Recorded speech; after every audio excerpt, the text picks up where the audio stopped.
Sabtu 27 April 2024, Mahkamah Institut mengadakan bedah buku yang berjudul Bahaya Filsafat Terhadap Akidah di Hotel Grandika, Blok M, Jakarta Selatan. Acara yang dibuka untuk publik ini tentunya dihadiri oleh penulis buku, yaitu Irawan Santoso. Para filosof menganggap kebenaran itu sumbernya adalah yang hasil resume akal.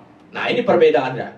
Jadi kita harus bisa melihat mengapa di sini ada masalah terhadap filsafat sebagaimana dulu sudah diingatkan oleh Imam Al-Ghazali. Nah, Thomas Aquinas ketika dia hidup itu di zaman ketika gereja Roma itu lagi kuat-kuatnya. Jadi sumber mereka adalah sumber dogma yang merupakan bedah buku Bahaya Filsafat Terhadap Akidah oleh pembicara Bapak Irawan Santoso Siddiq di sore hari ini luar biasa bagi saya.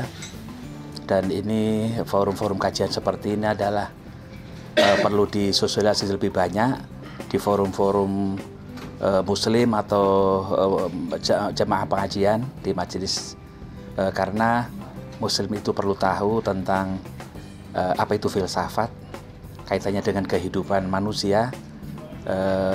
Di era sekarang akan terjadi krisis spiritualitas yang luar biasa, di mana orang itu semuanya adalah telah menuhankan dengan nafsunya.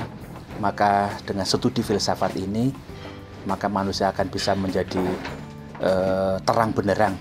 Sangat dapat insight banget dari bedah buku yang dibuat oleh Pak Ustadz Irawan Santoso Siddiq.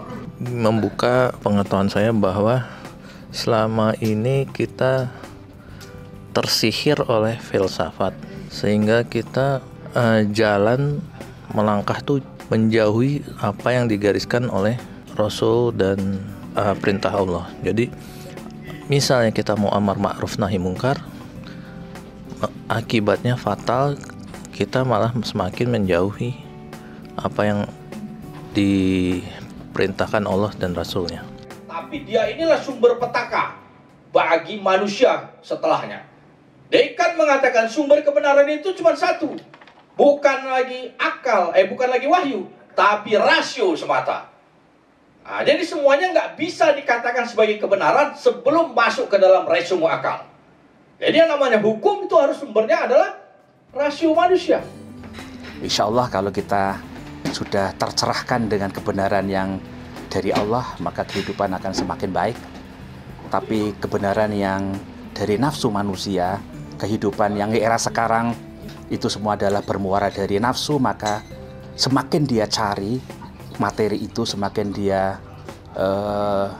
dengan nafsunya, maka dunia akan semakin gelap gulita dan tidak akan menemukan kebahagiaan. Pertanyaan saya adalah, bagaimana wahyu itu datang dari Tuhan itu bisa dikatakan sebagai kebenaran? Dan pertanyaan kedua adalah, Heidegger ini kan menyatakan filsafat itu tidak bisa menemukan kebenaran. Apakah Heidegger itu percaya dengan wahyu? Heidegger dia tidak sampai menjadi muslim, tapi murid Heidegger, murid ideologis Heidegger ini salah satunya adalah Ian Dallas. Ian Dallas ini dia sudah masuk Islam, sudah menemukan Islam, tapi dia ulama Eropa, ini orang-orang Barat semua, dan dia bisa memberikan jawaban.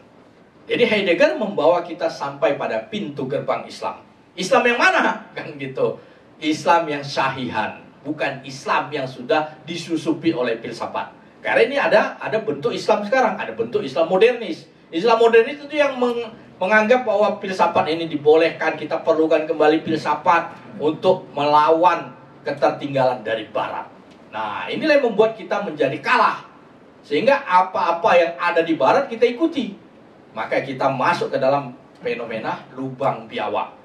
Barat bikin bank, kita bikin bank. Barat bikin asuransi, kita bikin asuransi. Kufur bikin ini, kita bikin ini. Ujungnya maka antara hak dan batil ini tidak bisa dibedakan. Sementara dalam Islam, yang hak dan batil, maka itu semua jelas perbedaannya. Hak dan batil tidak berperang, tapi dia saling berganti. Ketika yang hak muncul, maka yang batil pasti musnah. Sebagaimana disebutkan dalam Al-Isra 81. Nah, jadi dari sini maka kita bisa tahu bahwa pengajaran modernitas atau postmodernitas yang hari ini terjadi sepenuhnya harus dijawab dengan menghadirkan kembali yang hak sebagaimana pengajaran Sayyidina Rasulullah SAW dalam yang sudah dilanjutkan oleh para sahabat sampai kepada kaum muslimin terdahulu. Baik, mudah-mudahan ini bisa jadi Bedah buku ini penting bagi siapapun, terutama dari yang mulai beranjak dewasa, mulai dari umur 7 tahun akil balik hingga dewasa. Nggak kenal jenis kelamin laki perempuan tuh wajib mengikutin, tidak seperti bedah buku biasa. Ini adalah pengalaman spiritual experience yang bisa kita dapatkan dalam acara bedah buku ini. Anak-anak muda sekarang tidak menemukan bagaimana di sekolah maupun di lembaga pendidikan tentang kehidupan yang sebenarnya. Sehingga oleh karena itu, ini barangkali bisa menjadi solusi. Sesungguhnya, akal tak menjamin aman dari kesalahan. Maka, tak dibenarkan mengambil hakikat ajaran agama darinya. Begitulah petuah Imam Al-Ghazali. Dengan dasar itulah, penting bagi kita untuk mempelajari hal tersebut, sebagaimana yang dibahas di dalam buku yang berjudul Bahaya Filsafat Terhadap Akidah karya Irawan Santoso Siddiq. Saya Bahri melaporkan untuk Anda.